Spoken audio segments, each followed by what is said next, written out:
Tidak peduli suamimu itu dewasa rohani atau tidak, yang jelas Tuhan memanggilmu untuk mengasihi suami dan berkorban untuk kepentingannya.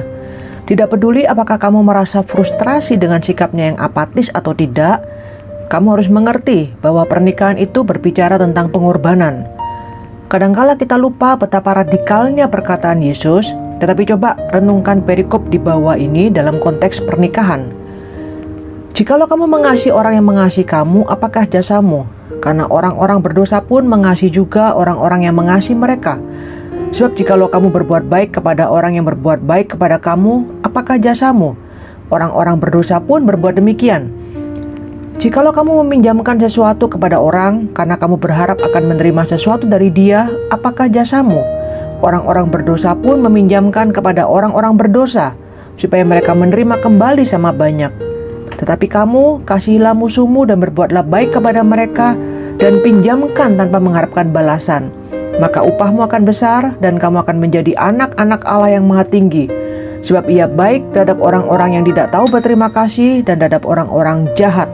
Hendaklah kamu murah hati, sama seperti Bapamu murah hati. Lukas 6 ayat 32-36. Berdasarkan perikop di atas, coba renungkan. Jika kamu hanya mau mengasihi seorang suami yang memang mudah membuat orang mengasihinya, mengapa kamu masih membutuhkan Tuhan? Seorang wanita non-Kristen pun dapat mencintai seorang pria yang bijaksana, penuh perhatian, tidak egois, dan dewasa. Apa penghargaan yang dapat diberikan kepadamu? Jika kamu melayani suamimu dengan harapan kelak akan dilayani, upah rohani apa yang bisa kamu harapkan dari sikap itu? Dalam hal ini, kamu hanya bertukar kebaikan pribadi. Namun, bila kamu memberi namun tidak menerima, bila kamu mengasihi orang yang tidak tahu bagaimana caranya mengasihi atau yang menolak untuk mengasihi, bila kamu bahkan dapat mengasihi orang fasik dan orang yang tidak tahu berterima kasih, pada saat itulah sesungguhnya kamu memperlihatkan kasih yang sama sebagaimana Tuhan mengasihi kita, tatkala Dia mengasihi kita di tengah dosa dan pemberontakan kita. Yesus berjanji bahwa Dia akan memberikan upah yang besar kepadamu. Jika suamimu lemah secara rohani dibandingkan kamu, tugasmu adalah menanggung dengan sabar kelemahannya dengan cara sedemikian rupa sehingga kamu justru akan membangunnya, bukan menghancurkannya. Sebagian wanita bukannya membangun suami mereka yang lebih lemah secara rohani, mereka malah melontarkan kata-kata yang membuat putus asa sang suami dan menghancurkannya, mencaci makinya karena tidak adanya jiwa kepemimpinan rohani pada diri sang suami tersebut. Hal ini bertolak belakang dengan nasihat Rasul Paulus dalam Roma 15 ayat 1 dan 2. Kita yang kuat wajib menanggung kelemahan orang yang tidak kuat, dan jangan kita mencari kesenangan kita sendiri. Setiap orang di antara kita harus mencari kesenangan sesama kita demi kebaikannya untuk membangunnya. Jika kamu mempeributkan masalah karakter suamimu, seharusnya itu terjadi sebelum kamu menikah, bukan sesudahnya. Begitu kamu mengucapkan janji setia, kamu harus memusatkan perhatian hanya pada kewajiban untuk mengasihi. Dan agar dapat mengasihi dengan baik, cobalah bersikap jujur sembari menanyakan pada diri sendiri pertanyaan-pertanyaan yang sulit ini. Bagaimana aku dapat mengasihi pria yang tidak memiliki kedekatan emosi ini? Bagaimana aku dapat mengasihi pria yang tidak pernah mau berdoa ini? Bagaimana aku dapat mengasihi pria yang bahkan tidak tahu cara mengeja kata pemimpin rohani ini? Namun tanyakan pertanyaan itu pada diri sendiri dengan penuh kerendahan hati dan didukung doa, bukan didasari keluhan yang penuh kebencian. Jika saat ini kamu berada di tengah pernikahan yang tidak seimbang secara rohani, kesombongan dapat menjadi godaan terbesarmu. Kamu bisa lupa bahwa Tuhan bekerja di tengah kalian berdua, dan bahwa dalam terang kekudusan yang sempurna dari Tuhan, perbedaan dalam kebenaran rohani antara kamu dan suami tidak ada gunanya dipertentangkan. Filipi 2 ayat 3 menyatakan, hendaklah dengan rendah hati yang seorang menganggap yang lain lebih utama daripada dirinya sendiri. Selanjutnya dalam pasal ini, Paulus mendesak orang-orang Kristiani untuk tetaplah kerjakan keselamatanmu dengan takut dan gentar, karena Allah lah yang mengerjakan di dalam kamu, baik kemauan maupun pekerjaan menurut kerelaannya. Ayat 12 dan 13. Seperti halnya Tuhan dapat memakaimu untuk menggerakkan hati suamimu menuju kelahiran kembali dan keselamatan, maka Tuhan juga dapat memakai pasanganmu yang belum diselamatkan itu untuk menggerakkan hatimu menuju pada kekudusan yang lebih besar. Bagian penting dari kekudusan itu mencakup membangun sikap yang menyerupai Kristus. Kristus akan selalu memelihara orang yang berhati lembut dan membawanya kepada orang yang lemah dan tidak dewasa. Hal ini tidak berarti bahwa kita meremehkan rasa kesepian yang nyata dan rasa sakit hati yang logis karena hidup bersama orang yang tidak berbagi iman denganmu. Namun, mari kita melihat adanya kesempatan yang luar biasa untuk bertumbuh di tengah pernikahan semacam itu. Berikut kisah tentang seorang wanita luar biasa yang menghabiskan waktu lebih dari 20 tahun untuk mendoakan suaminya yang belum percaya kepada Tuhan.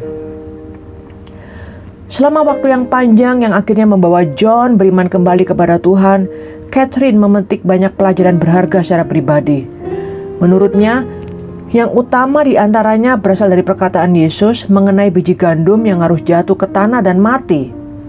Ini dapat kita lihat di Yohanes pasal 12 ayat 24. Alasan utamaku menerapkan ayat itu dalam hidupku karena adanya kebutuhanku yang ternyata bukan kebutuhan terpenting. Kebutuhan John harus diutamakan daripada kebutuhanku. Jika aku mau mengesampingkan kebutuhan emosionalku dan percaya bahwa Tuhanlah yang akan memenuhi kebutuhanku itu, maka akan ada hasil yang dituai.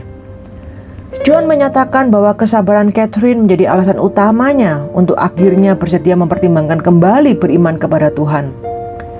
Kesabaran Catherine lah jawabannya, terutama cara ia mempercayai Tuhan dan pengaturan waktunya. Ia menjalani kehidupannya sebaik mungkin sesuai kehendak Tuhan dan dengan diam-diam mempraktekkan nilai-nilai kekristenannya. Namun ini tidak berarti Catherine itu sempurna. John melanjutkan, ia mengalami masa-masa yang membuatnya tidak sabar ketika aku tidak mau mendengarkannya, John mengakui. Tapi ia tidak pernah berusaha memaksakan perkataannya itu ke aku ketika aku memberitahunya bahwa aku cuma tidak tertarik dengan apa yang dikatakannya.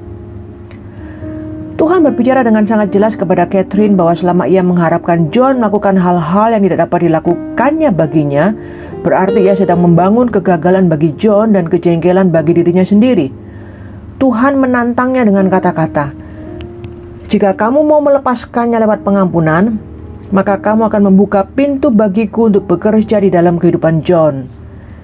Dalam tahun-tahun berikutnya, bukan perjalanan waktu yang singkat, tiap kali hati Catherine merasakan sakit dan terluka, dia berseru dengan nyaring, "Tuhan, aku mengampuni dia. Aku menyerahkan dia kepadamu ya Tuhan dan meminta Engkau bekerja dalam hidupnya." Suatu hari Catherine merasa letih saat memanjatkan doa ini. Itu memang bagus untuk John, ia mengakui kepada Tuhan. Tapi siapa yang akan memenuhi kebutuhanku? Bagaimana denganku ya Tuhan? Ia mendengar Tuhan menjawab, "Catherine, aku akan senantiasa memenuhi kebutuhanmu." Dengan jujur, Catherine mengakui betapa ia mengalami masa yang sangat melelahkan dan sulit yang berlangsung selama berpuluh-puluh tahun. Menjadi pasangan yang tidak sepadan dalam iman akan membuat kita merasa sangat kesepian. Kamu akan mengarahkan anak-anakmu seorang diri, kamu harus berusaha menahan kejengkelan atau rasa benci, dan di saat yang sama juga harus membangun suatu pernikahan yang indah. Itu benar-benar sulit. Seperti halnya Catherine, sebagian besar wanita dalam situasi semacam itu akan tergoda untuk mengasihani diri sendiri. Namun Filipi 2 ayat 14 memberikan pengajaran demikian. Lakukanlah segala sesuatu tanpa bersungut-sungut dan berbantah-bantahan. Kata segala sesuatu mencakup pernikahan, bahkan pernikahan dengan orang yang tidak beriman kepada Tuhan. Kebencian dan kepahitan hanya akan membuatmu tidak produktif secara rohani dalam hubungan antara suami dan istri tersebut. Sebagian istri merasa tergoda untuk menghukum suami mereka yang belum percaya dengan cara tidak terlalu mau menyesuaikan diri dengan suami. Jika kamu tidak mau mengikuti iman kepercayaanku, aku juga tidak mau ikut menikmati kegemaranmu. Meski bisa dimengerti, kedangkalan pikiran semacam itu tidak menghasilkan apapun kecuali semakin melebarkan jurang pemisah. Catherine tetap menasihati wanita lainnya yang menikah dengan pasangan yang belum percaya. Kamu harus menemukan apa kegemaran suamimu dan belajarlah untuk melakukan hal itu bersamanya. Catherine membutuhkan waktu bertahun-tahun untuk belajar pelajaran yang berharga ini. Aku itu sebenarnya egois dan suka memendam perasaan seperti siapapun yang lain, ia mengakui. Tapi aku tahu Roh Kudus sedang memimpinku. Kita tidak akan pernah menjadi dua orang yang senantiasa suka melakukan berbagai hal yang sama. Mungkin kita memiliki bagian-bagian tertentu yang bisa kita sukai bersama-sama, Tapi ada banyak pula perbedaan yang menonjol yang tidak dapat dilakukan bersama-sama. Pernikahan berbicara tentang suatu keputusan untuk membiarkan hal-hal yang kokoh dalam pernikahanmu menjadi hal yang dominan. Itu adalah bagian-bagian yang harus kamu perhatikan dengan sungguh-sungguh. Ketika kamu tidak sanggup memenuhi itu, kamu perlu mencari cara yang lain. Dengan kata lain, Catherine belajar tentang kepuasan. Daripada menghabiskan seluruh hidupku untuk mengeluhkan apa yang aku inginkan, aku mulai belajar menikmati apa yang telah aku miliki. Kamu dapat memulai proses tersebut hari ini. Jika kamu tahu bahwa kamu suka membicarakan kelemahan suami berulang kali, atasi kecenderungan ini dengan merenungkan apa yang kamu sukai pada diri suamimu. Daripada terobsesi dengan perbedaan-perbedaan di antara kamu berdua, pikirkan 1 atau 2 hal aktivitas yang benar-benar bisa kamu nikmati bila dilakukan bersamanya. Mungkin ada istri-istri yang akan bertanya, bukannya kita dipanggil untuk mencari dahulu kerajaan Allah? Jadi bagaimana aku dapat absen dari persekutuan doa dan menemani suamiku pergi memancing? Ketahuilah, Tuhan cenderung jauh lebih sabar daripada kita.